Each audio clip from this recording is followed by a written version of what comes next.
Committees Network. And he has played a key role in the Abudayyeh Defense Committee. He is also the executive director of the Arab American Action Network, a community-based organization that helps empower Arab Americans and Arab immigrants across Chicago. He is the son of a Palestinian immigrant who themselves were leaders in Chicago's Arab American community. Hatem's leadership and organization for the liberation of Palestine is a fine example to us all. Please join us to welcome Hatem Abudayyeh.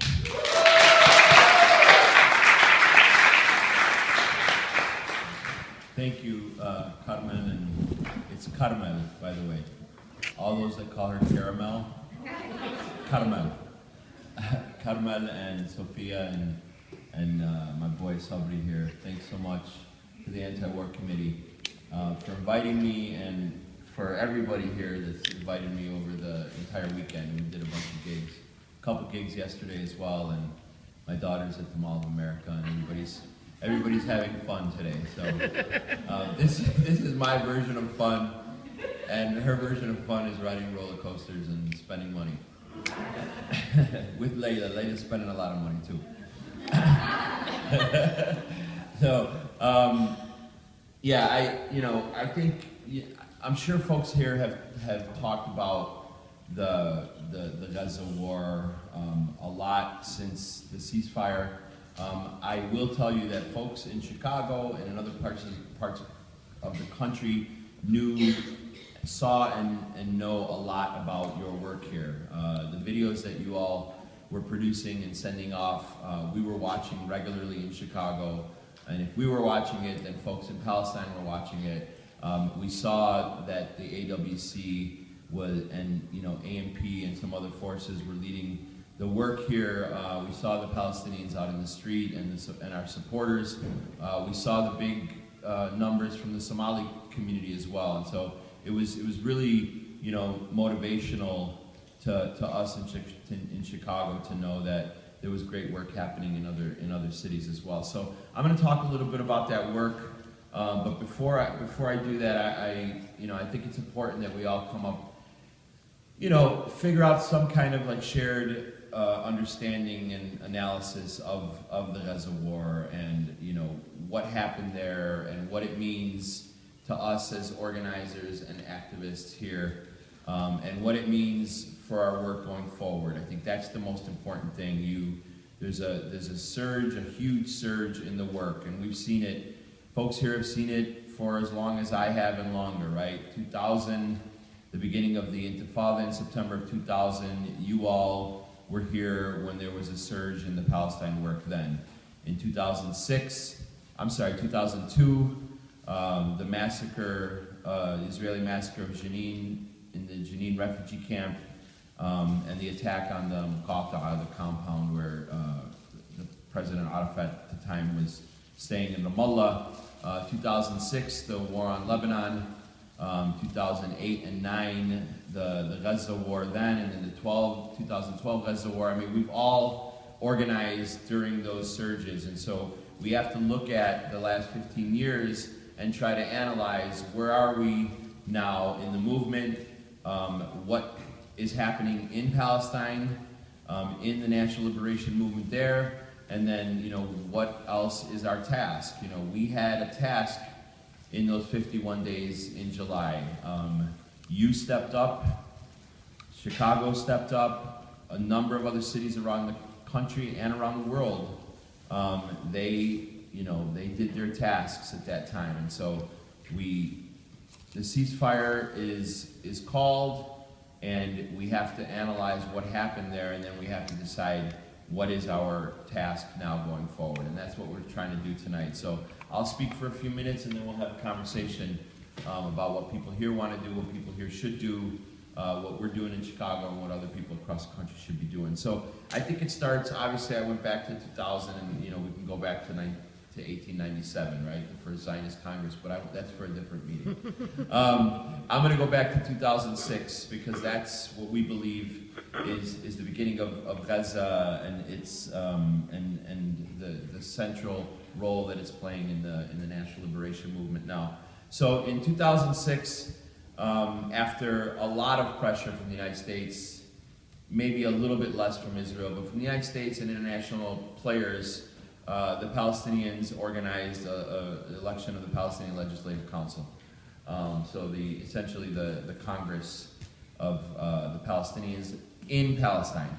You know, we used to have in the heyday of the PLO, the Palestine National Council, which is the legislative body for the entirety of the Palestinian people across the world as part of the Palestine Liberation Organization.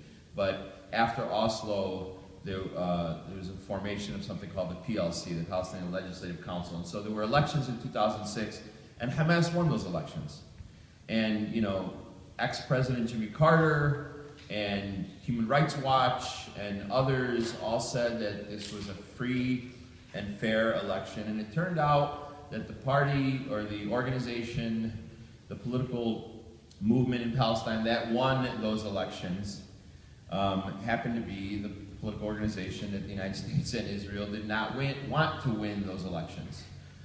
So immediately neither party, US or Israel, upheld the elections and supported, we now know the Al Jazeera leaks and other documents that the US actually and Israel actually supported Fatah and the moves by Fatah to try to unseat Hamas in Gaza. And we know what happened then at that time. There was a little bit of a short couple-week, 3-week battle between Fatah forces and Hamas forces in Gaza, and that was won by Hamas. So when Fatah tried to unseat Hamas there, they weren't able to, and then right then was the beginning of then the split in the leadership of the Palestinian people. So an election that everybody in the world wanted us to have, an election that we did have, and then of course then the US and Israel refuses to acknowledge the winner of that election. So in the West Bank, Fatah continued to be in control and named a prime minister, and in Gaza, the Hamas had a prime minister as well, Ismail Haniyeh. So that's what happened in 2006, and at that time, that was when we believe that's when Israel decided that now we are going to isolate this force here. It's a force that, you know, at one time we believe Israel tried to uphold the Hamas and Islamic Jihad as a direct challenge to the secular nationalists of the Palestine Liberation Organization, more specifically a direct challenge to the most radical of the secular nationalists, which we would probably have to say was the Popular Front for the Liberation of Palestine and the Democratic Front, the Marxists and the Marxist-Leninists in the Palestine movement. But now, you know, Hamas joining in unity with those secular nationalist forces and trying to build a unified national liberation movement, now they're the enemy of Israel, and now Israel wants to punish them. And so they wanted to punish Hamas in Gaza and, you know, essentially punish the entirety of the Palestinian people. And that's when the siege began. Closing the borders, making it difficult for medical supplies and food and other supplies to get in, cutting off electricity and water access for months and months at a time. That's when we know that the siege began, and we're talking about now, you know, the siege still in place. We'll talk about the ceasefire, but the siege is still in place, and we're talking 8 years later. So obviously this led to wars. It led to wars because people who are under siege and people who are under occupation are going to fight back, and they're going to resist. And so the Palestinians in Gaza, you know, continued to resist.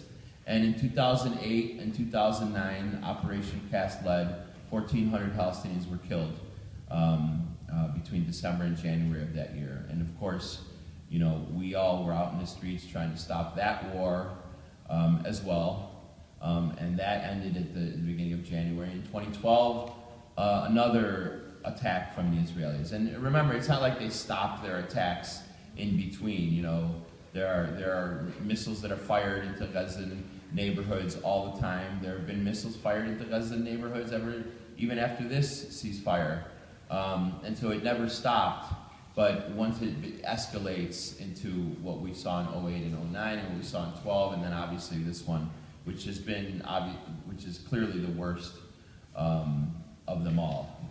So 2,143 Palestinians were killed. The vast majority, as we know, of civilians, including close to 500 children. Now, anyone who experienced those 51 days as organizers, watching TV, listening to the news on the radio, on the web, it's difficult to sometimes then turn around and hear from an analyst or a talking head or anybody, whether it's from Palestine or from Chicago, that the Palestinians, after the signing of the ceasefire, declared victory.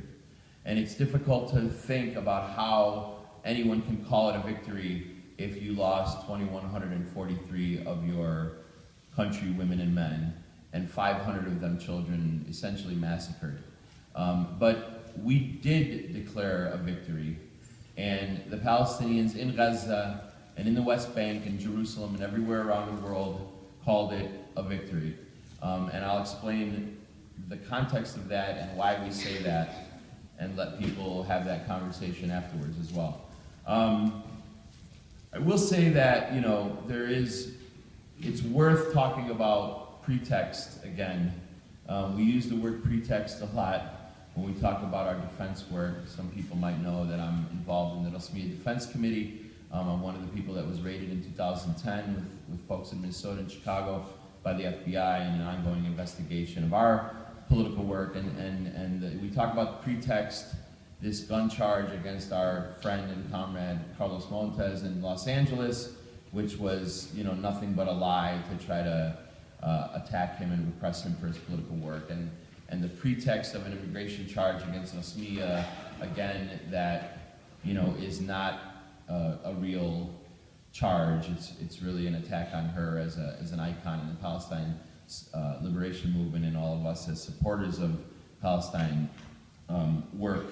And there was a pretext in this hit on Gaza as well. The pretext was 3 settler, 1 adult male and two younger than 18 who were killed in Palestine. And the Israelis, we know now that those 3. The Israelis knew that they were already dead when they told their parents that we were going to find them, and when they decided to attack the West Bank, up and down the West Bank, especially in the Khalil and Hebron area, where they thought the alleged people who killed these 3 lived. So they knew that they were already dead by the time they attacked Gaza. It was not only did they lie to their public and lie to the world, they lied to the parents of these men, these settlers who were killed. And but they used it, and they tried to continue to use it throughout the 51 days to justify why they had to go after Gaza and Hamas and the resistance in Gaza, the Palestinians in general. But we say that the Israelis lost the battle. And they lost it militarily, and they lost it on the political level as well. And so I'm going to discuss a little bit of what we mean when we say they lost it militarily. Israel is probably the 5th or 6th strongest army in the world in terms of technology, in terms of number of missiles and tanks, in terms of the support from the U.S. and all of that sort of thing. And it could still not defeat or disarm the resistance in Gaza. And so the goals of the Israeli military were not met. The first goal was we need to disarm the resistance. Okay, disarm the resistance. So that goal was obviously not met. The other one is that they said they were going to dismantle all of the tunnels. So there were tunnels used by the resistance, but the tunnels were also used by civil society to bring food and medical supplies and other things that they couldn't get in because of the siege. the Egyptians were closing the borders on the Egypt side, and the Israelis were closing the border on the, between Gaza and Palestine on the east side, and, people were starving, and people were not getting medical supplies that they needed, and they weren't getting other supplies for the infrastructure in Gaza. And so some of these tunnels, a lot of these tunnels were being built for that purpose too, and they were going to dismantle all of them. They didn't do very much of that either. And the other thing is that, they, when it got to the point where they, after, destroying Gaza essentially with something like a kiloton of bombs and missiles, they brought troops in. And when it came down to the hand-to-hand combat, they lost that as well. They were not able to get as deep into Gaza as they needed to get to be able to succeed in their military objectives of disarming the resistance and of dismantling the tunnels. They were not able to get in there. And so it was clear to the world at that time that this was a different kind of resistance in Gaza. It was a resistance that the Israelis themselves had not seen. And in fact, there were leaks from top generals in Israel who were absolutely stunned and surprised. They had no idea the level of training and the sophistication and the huge difference that they saw in the resistance between 2012 and 2014. And I will tell you also, just full disclosure here, at one point in that 51-day attack, the Iranians, through a foreign minister, somebody from the foreign ministry, publicly stated that they had provided the Palestinians with some of the arms and a lot of the training. And, directly or through Hezbollah, but that, they publicly made this known. And it was pretty clear that we were looking at 2014 in Gaza, a very similar resistance to what we saw in 2006 in the south of Lebanon against Israel as well. And so now there's a dynamic here that is different than it's been in the Palestinian-Israeli conflict in decades. We know in the 70s in Jordan and in Lebanon that there was a professional army that the Palestinians had for many years in the heyday of the Palestine Liberation Organization.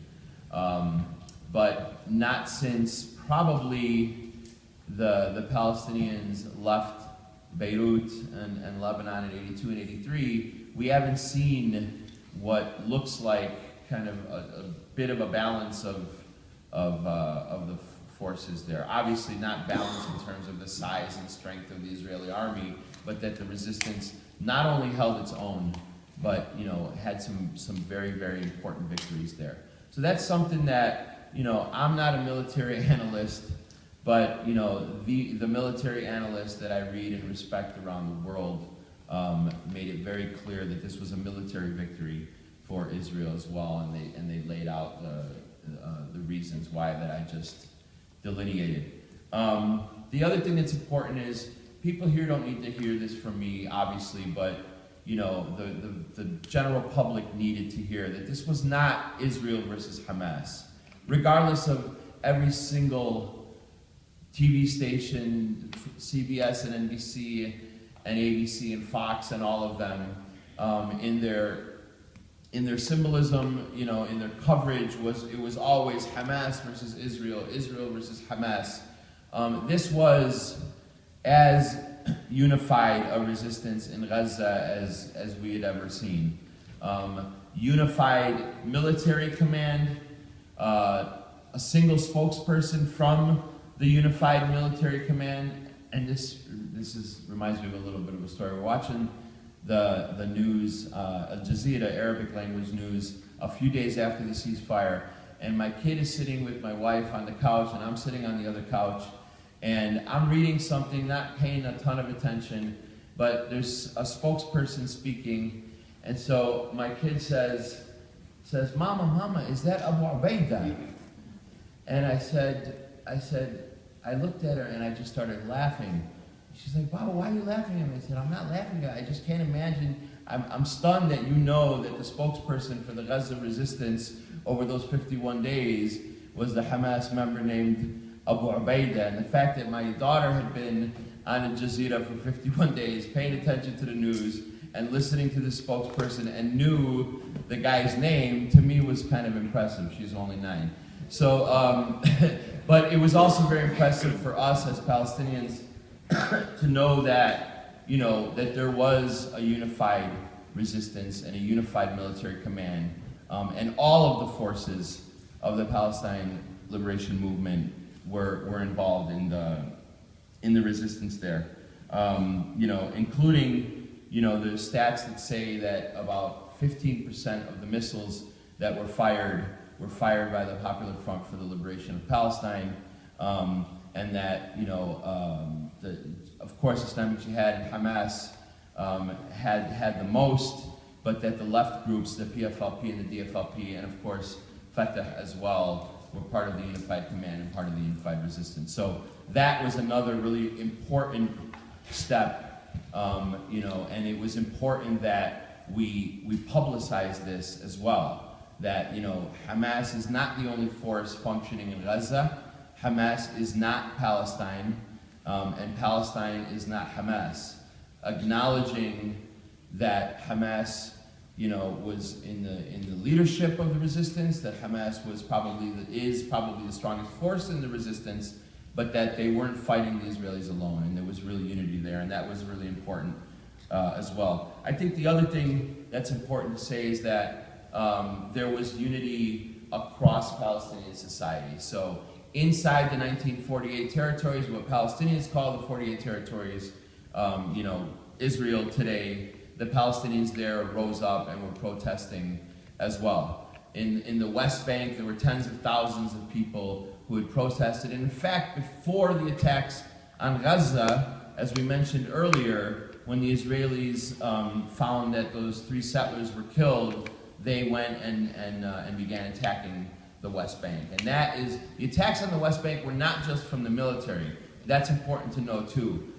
We're talking about like racist settler gangs that were going into the West Bank, into the Khalil area especially, and attacking, men, women, and children in the streets. If you remember, and I know that Muhammad Abudayyeh has family in this city, but Muhammad Abudayyeh was a young man who was beaten and burned to death by racist settler gangs in the West Bank.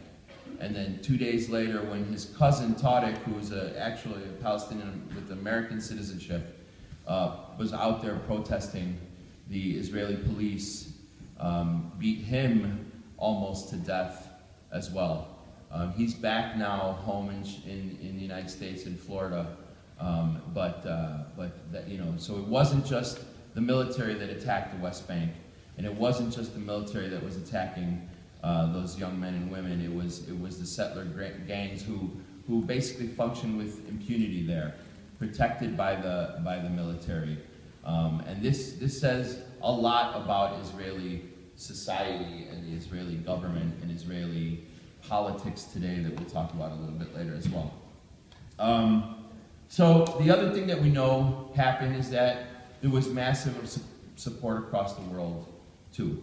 And people here know that Palestinians always have a lot of massive support around the world, except in Western Europe and in the United States, right? But we saw tens of thousands, hundreds of thousands, even 100,000 in London, 40,000 in some of the biggest protests in South Africa. We saw some incredibly impressive things that happened on the government level as well, on the diplomatic level, where Latin American governments, led by, of course, the most progressive force in Latin America, Venezuela, exerted a lot of diplomatic pressure by recalling ambassadors from Israel, suspending trade agreement negotiations, Bolivia declaring Israel a terrorist state, and Ecuador during the 51 days, canceling an official state visit to Israel. These are massively important developments, because it's now not only the masses of the people of the world and the people of Latin America and Africa and Europe and the United States coming out. It was diplomatic pressure from presidents and prime ministers and foreign ministers of different countries. So it says something about the politics in Latin America today, but it says something also about how Israel continues to be isolated in world public opinion, and even on some level in the diplomatic opinion as well. And we believe that because of our work, that those are steps we need to continue to take to continue to isolate Israel in world public opinion, and that's how we can help the Palestinians win. So essentially, the summation here is that the victory of the Palestinians in Gaza and the Palestinians around the world was a victory of resistance, very clearly, not a victory of negotiations. It says very clearly that the masses of Palestinian society who have rejected the Oslo peace accords for many, many years before this said loud and clear that we still support resistance against Israeli state violence and racism and apartheid. So it's a rejection of Oslo, and if it wasn't already dead, then this was clearly the death blow. The organization that I represent, the United States Palestinian Community Network, maybe some of you saw our statement that we put out a couple days after the ceasefire, the day after the ceasefire, and we've been saying for years that the Palestinian movement is still in its national liberation stage, not in a state building stage.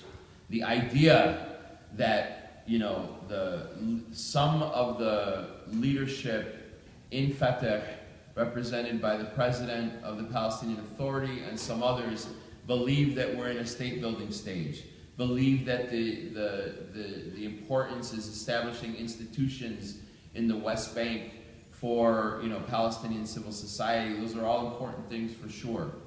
But the idea that we're going to build a state in the West Bank for Palestinians, and there is still occupation in Gaza, there is still occupation essentially in the West Bank, and colonization of Jerusalem and the rest of Palestine, that's the stage that the movement is in, and that's incorrect. It's been incorrect since 1993, and it's clearly incorrect now. The stage is a national liberation stage, and the reason why it's important to understand that is because if you know you're in a national liberation stage, then the most important thing is not Palestine Legislative Council elections. It's not elections for the president of the Palestinian Authority. It is what we saw in Gaza. National unity on the political side and national unity on the military side in fighting against occupation and colonization. That's the lesson to be learned from Gaza, and it's the lesson to be learned when we talk about these two different stages in the life of a national liberation movement. The other thing we always know, and we've already learned since this ceasefire, is that you can't trust Israel as far as you could throw them. So already, the terms of the ceasefire included opening all of the crossings. So between Egypt and Gaza, between Gaza and the rest of Palestine, some other openings that the Gazans have not been able to use for like we said, 8 years. That hasn't happened. Allowing rebuilding of infrastructure, a little bit of that has happened, but not to the level that we want and need and expected even in this early stage. Allowing the materials for reconstruction, and there's always been this false sensitivity by the Israelis about what kind of materials get in, that they claim, materials that are used in hospitals and in clinics and in schools and that sort of thing, that the Israelis and the Americans have always said these are materials that are used for bombs and missiles and tunnels, and we can't let it in. Where there wasn't supposed to be any restrictions on those materials, but that's not happening either. The only thing that they have allowed in the 4 main points in the ceasefire agreement is the fishing rights for the fishermen of Gaza, allowing fishing 6 to 12 miles from the shore. So obviously, we know that, the ceasefire was signed and accepted by all the forces that we talked about that are in unity, that were in unity during the war. But we also know that,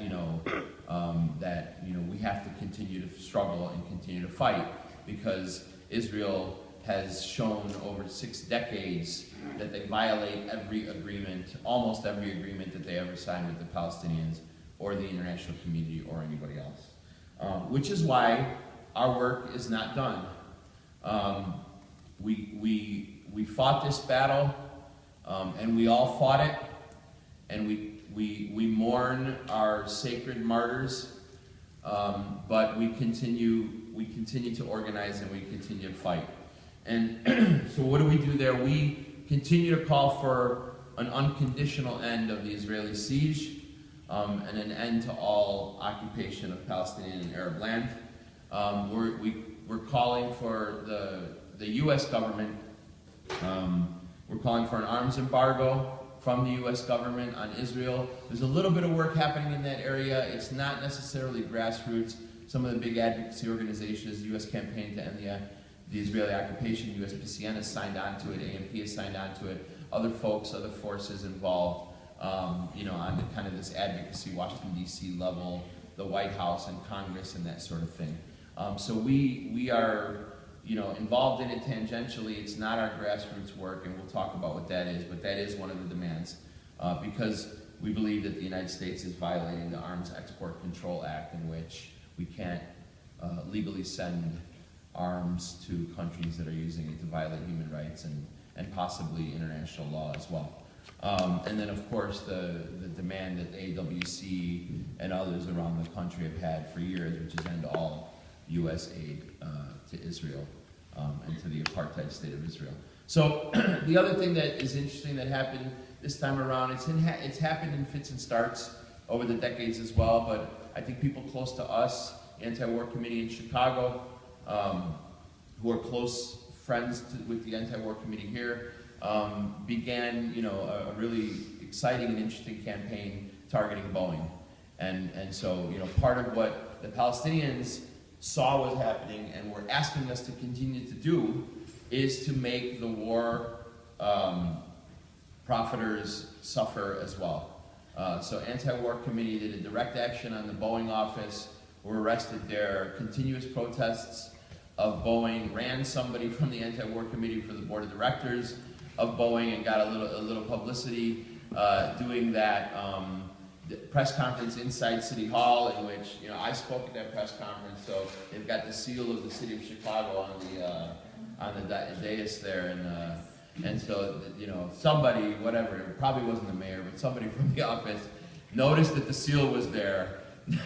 Noticed that we were doing this press conference about Boeing, and it ended up being a die-in as well, inside City Hall on the same floor where the mayor sits, and called one of the custodial workers to come and pull the seal off of the podium.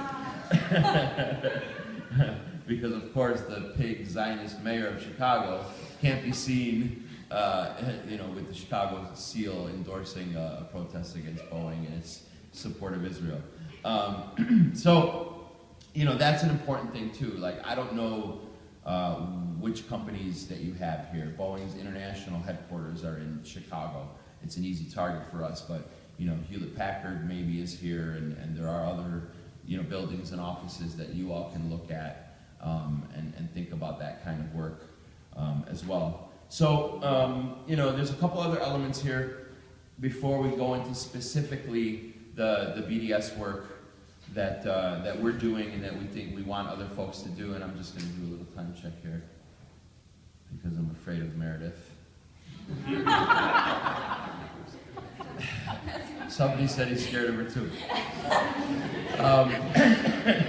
So, just one other quick thing on the Palestinian Authority. I think, like I said, there might be elements within the authority that want to hold on to this presidency of the authority, and they want to hold on to this idea that we can negotiate, that we should be able to negotiate with Israel, and that we are the party that negotiates with Israel and that sort of thing. There's too much mass pressure from the majority of the masses of Palestinian society that say we don't want negotiations with Israel here. We're not saying that there's never a time or a place for negotiations, but there is never a time or a place for negotiations in a national liberation movement by one element or one force within that national liberation movement. It is not the strongest force. It is not the majority force. And so for us, it's like all of the forces of Palestinian society and all of the social sectors of Palestinian society in unity should make decisions about military resistance, should make decisions about negotiations, should make decisions about the political way forward. And that's what we're saying to the Palestinian Authority. That's what Palestinians are saying to the Palestinian Authority when we say immediately sign the Rome Statute, become members of the International Criminal Court so we can bring Israel to the International Criminal Court and investigate it for its war crimes on behalf of the people of Gaza. That is a movement, obviously, that people know about, and it's happening to try to pressure the authority in Palestine, and also, people all across the world that are ready to litigate and to bring Israel to the Hague. And the other thing important about the work of the Palestinian Authority is that there is real security coordination going on between the Palestinian Authority and Israel. And so, when we see repression of Palestinians in the West Bank, especially, sometimes, a lot of times, that repression is happening because Israelis are in security coordination with the authority. And so, a Palestinian speaking to a crowd that's not majority Palestinian and talking about criticizing, the Palestinian Authority and elements within our own liberation movement I don't do that very often. But I believe that there's a difference now in, what the authority or some elements of the authority have become. If we believe, in which we do, that there is real collaboration now and real collusion between some elements of the Palestinian Authority, then they are no longer part of the national liberation struggle, and they're collaborationists, and we now must say that, even in mixed company, so to speak. So I think it's an important element that USPCN will be writing about very soon, hopefully coming out with a statement about our relationship to the Palestinian people's relationship in general with the Palestinian Authority and what demands we have of it. So that is an analysis, a short one, of what we call the victory in Gaza, and now we're out of that crisis. The surge has ended in the work here, and the building of the work here, of course. I know Minnesota, probably more than anybody else in the country, even after the ceasefire, continued to do protests.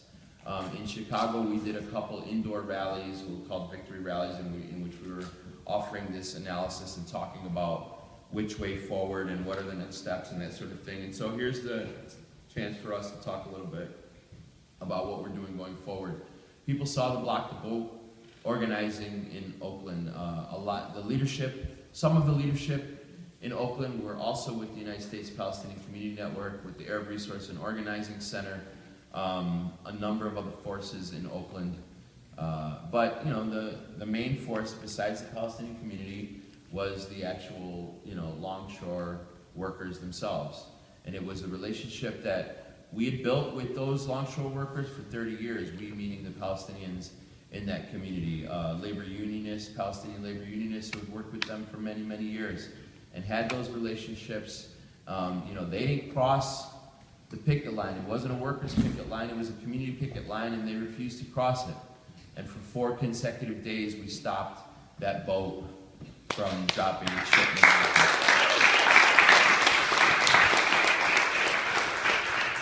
You know, we talk about making a real difference, you know, on the economic level and making Israel pay and making Israel hurt. You know, that's one way to do it. Down south in the Southland, I don't remember if it was LA or San Diego, a couple more days of blocking the boat. Yesterday, we were all focused on Ferguson, of course, yesterday. But yesterday, the reason why USPCN members from Oakland couldn't come to Ferguson and join us, we had 100 people in the Palestine contingent in the Ferguson march and rally yesterday, about 30 from Chicago and Detroit and St. Louis as well. And the reason why the Oakland folks couldn't come is because they had another block the boat action, which I didn't get reports on because Jess wouldn't let me go to sleep last night.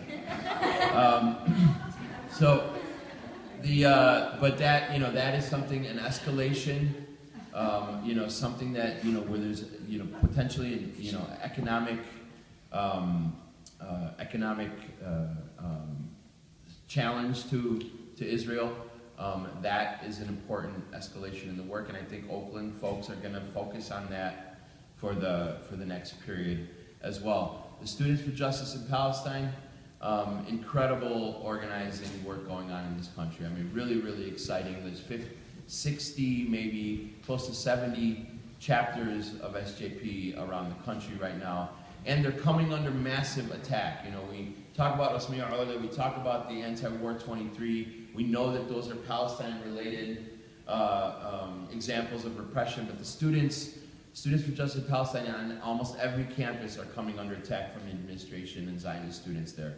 In Loyola of Chicago, the students there did a makeshift, you know, kind of a makeshift protest of birthright Israel, and they said, well, we want to apply for it.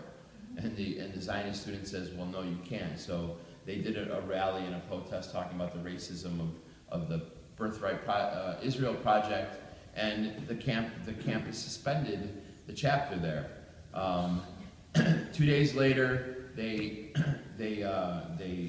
lifted the suspension, but the group is still under investigation. So we have to be very vigilant and make sure that we protect those students and we come out in support of them, you know, because they're you know, at the forefront of the struggle. And divestment campus movement campaigns are extremely important. We know that from the anti-apartheid South Africa movement, and there's gains being made every day on campuses in the U.S. And I talked to Tasneem Abdullah, I think her name is, a young woman who's leading, one of the leaders of SJP at the U of M, and she was telling me that they're in the research stage of their divestment campaign here, which I hope that Students for a Democratic Society and Anti-War Committee and other folks will support as well. Obviously, you know, there might be faith-based folks here, people who work within the faith-based institution, that sort of thing, but the fact that the Presbyterian Church won a massive, massive victory to divest from Israeli occupation as well a few months ago, that was a huge victory. And you know, we've known some of those folks for decades. We've been doing human rights work on behalf of Palestine. You know, it's an inspiration to the other denominations who are also now gearing up for their own struggles, the Episcopalians and the Methodists and others as well. So we gotta go after the Catholics here. And so obviously, you know, every city has its own, you know, its own movements and its own campaigns. They have their own, you know, specific conditions. We have Boeing in Chicago. It's an important target for us, and it will continue to be. USPCN in Chicago is looking at a specific product. We're not ready to launch yet, but we're going to be launching soon. And what we want to do is make it something that is truly grassroots, and not just for the professional activists and not just for the student activists, but for folks from the community who don't have the flexibility like me to fly around and talk about the work and organize protests and organize educational events and all that sort of thing, but want to participate in this thing because they're patriots and because they care about their people and they care about justice. And so, you know, finding that one product that a bunch of these business owners sell in their stores and trying to get a few, you know, a critical mass of them to stop selling that product and make it a true community-based and community-led campaign. That's the direction that USPCN is going in.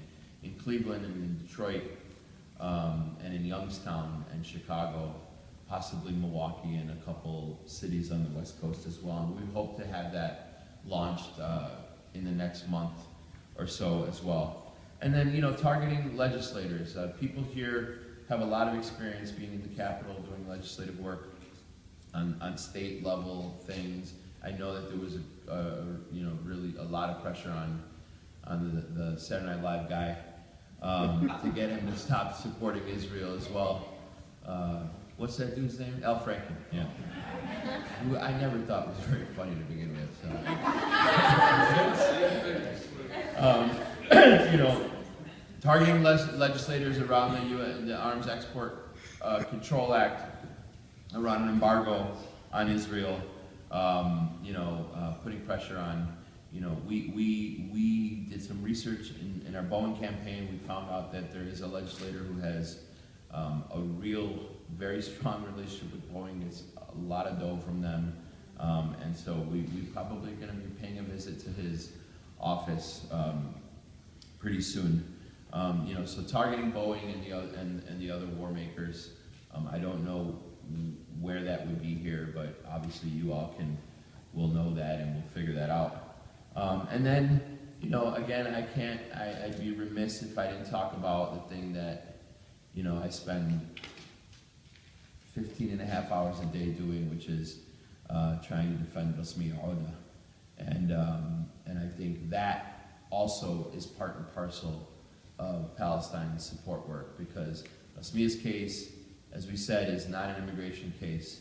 Rasmiya's case is a case of a legend and an icon in the Palestine liberation movement for 50 years, who's come under attack because she's Palestinian and because she represents Palestinian aspirations for the right of return and independence and the end to colonization and occupation. So winning that case is a victory for Rasmiya, of course, but it's also a victory for all Palestinians across the world, and another step towards defeating Israel and its colonization of Palestinian land. So we can talk more specifically about what that means, but the AWC is in the leadership, and the Community Stop FBI Repression here is in the leadership of supporting Rasmiya in that campaign.